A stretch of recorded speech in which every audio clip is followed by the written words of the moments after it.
So our next target here is the spring, no?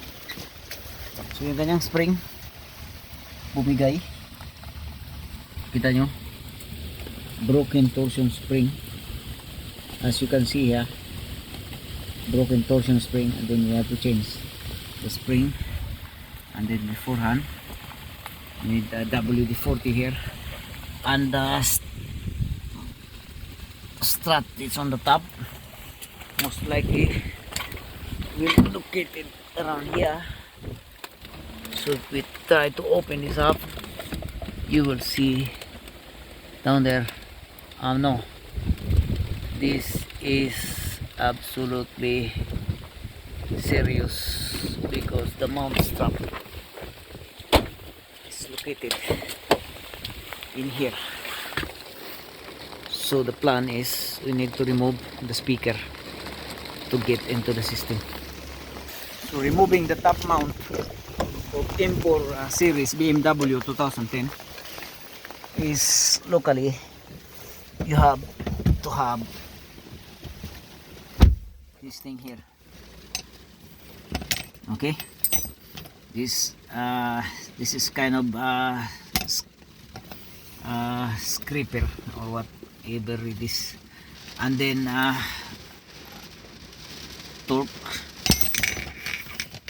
torques, and then remove the speaker cover, and voila.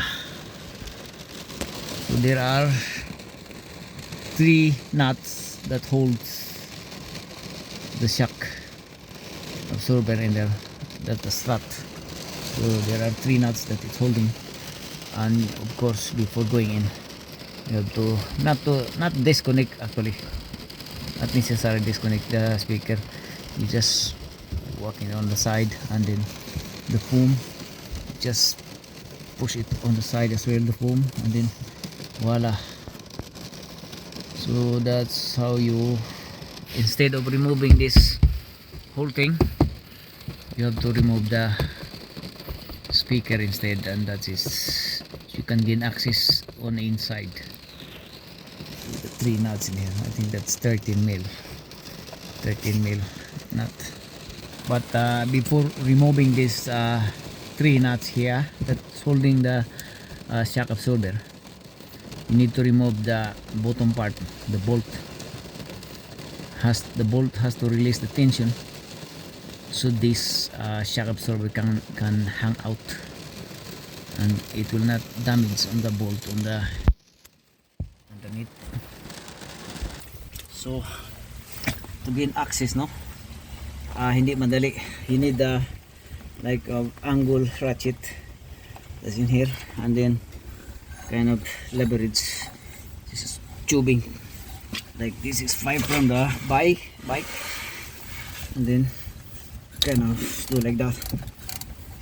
So because there's no way that you can remove from on the other side, instead it has to be here. Okay, and now it's loose now. As long as it is crack open, then it will go out. This bolt here is a special bolt, guys. This is a pine thread, very fine thread.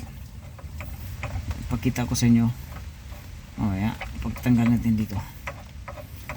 So this has to be done very carefully, otherwise if you destroy this, then you might indeed have to buy a new hub, entire hub. So this is a long bolt, this is a fine thread, so this has to be put in like very carefully when you're removing it. And now you can just fry this thing with fry bar, and then that will disengage on the other side, and then we release the top mounting in there. So see that there, so that's 13 mil socket plus the swivel, so you can remove the nut in there. So the plan is we're going to get the hardest part to get, and then leave the simple ones, which is here and here.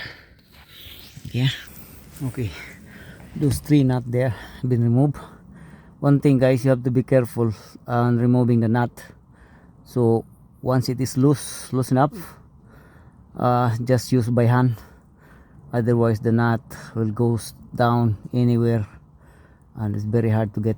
Like you have to use magnet if necessary. So guys, I need to avoid taking out unnecessary things, no? So by doing this, you have to remove the arm, the rear arm, the drop link, to remove the shocks. But in this on this case, we do not remove anything. Instead, we have to change the shock absorber on that position. See that? Put down things on that, and then down. Once the compressor spring compress, and then you can release the top mount here, and that's it. So this is the to minimize the work, no? Para madali tayo dito, ganito lang paraan, kasi hahaba yung trabaho natin pagka tinanggal pa natin to, whatever tanggalin there. So that is the shortest version of changing a spring on the rear M4 model BMW. So that's the plan, no? So to counter the rotation of the bar, absorber bar, so you have to use a vice grip and then put it on the very top, so the skin will not damage here where the shock absorber travels. Like, you have to, you know, put this down, the bump stopper, put this down. This normally bump stopper is on the top, so you pull it down and then put the vice grip on the top, so it will not, you know, disturb the damage the skin of the bar. So still, and then this is 19 mil on the top, I mean 18 mil nut on the top. So let's go, let's do this. So successfully remove the top mount now. Okay, and this is it. The vice grip should be on the very top. Okay, so it will not damage the trouble of the shock absorber when it is like moving up or moving down. It will not disturb the skin, like the seal has to be intact. So have to remove the vice grips right there. Very hard to remove by use two hands on this one. Wahala. We are now successfully removing the shock absorber without taking apart anything down there. Okay, this is the spring now. Okay, and that's it. Then we will change the spring and put it back in place on the same way. So this is now the new spring. So obviously the small opening base in here down. Okay, so we compress this one first, and then we will see, get into the position. So that's it. So position of the vice grip has to be on the top, like almost top, so it will not disturb the trouble during the up and down of the shock absorber. It will not hurt or damage the skin in here. This is the trouble area here. Okay, and then that is tight already, as you can see. That's about two, one or two threads that is up in here. It's tight, and then you remove the vice grips, and then we will see to it that the torsion bottom is on the at home position.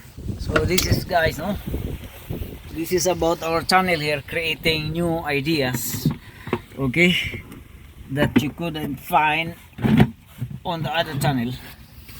So this is now in position, as you can see there. You just put the light on. So that is the torsion end at home, and also on the top is also at home. And then this bump stopper here, just off. Okay, on my mistake, we forget the bump stopper. So let's see here.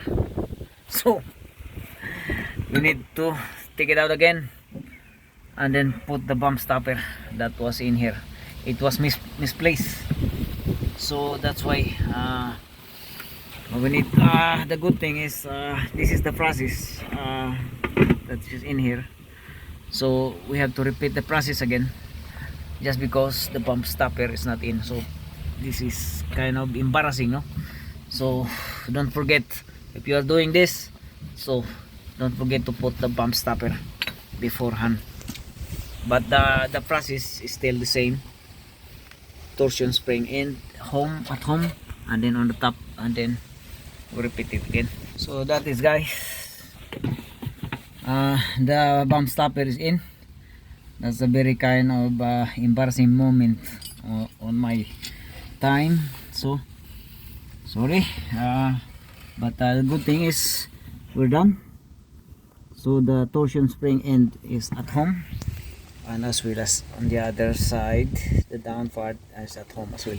So this bump stopper, we just put it on the top, like, see the vice grip.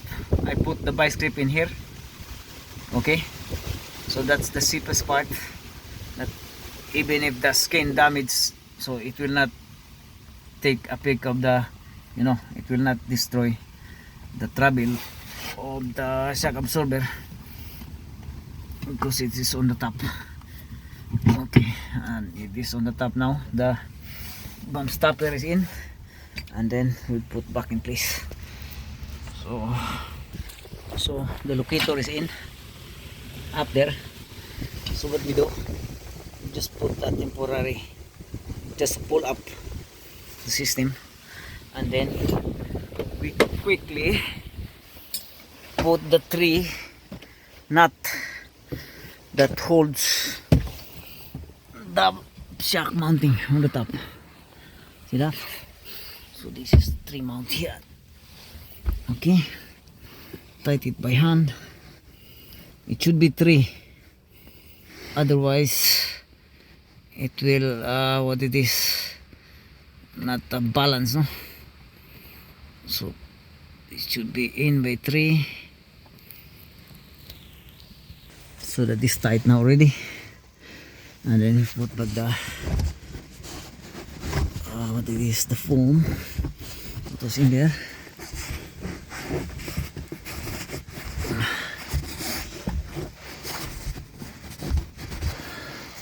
Okay, and then the speaker, put back in place the speaker.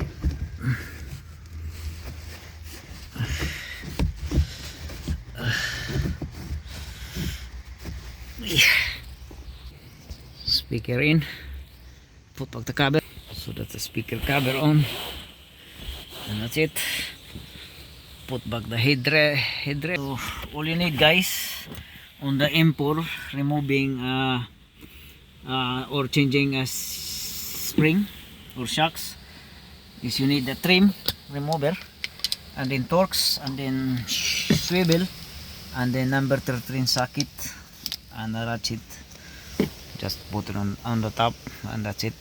So to putting it back, you need a bar, like this is 2 mil length of the bar, and then push it down, and then Once it is in place, that the bolt should be hand tight, should be getting in hand tight, and that's it. So that is, guys, new spring inside done, and then the dust cover put back in place, and then tighten up this torque nut, torque bolt. Okay, and that is done. Put back the wheel back on, and it's ready for in city. So we'll torque this one. It's 120 Newton meter.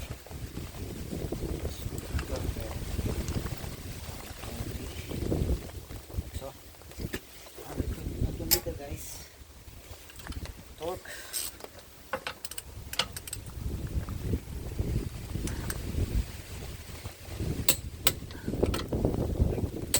Pattern.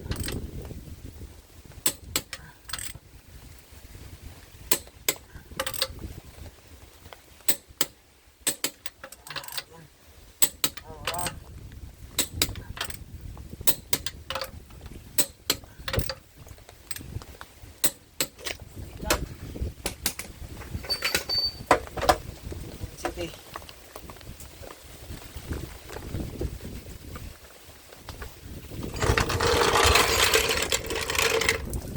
Thank you, BMW M4 1010.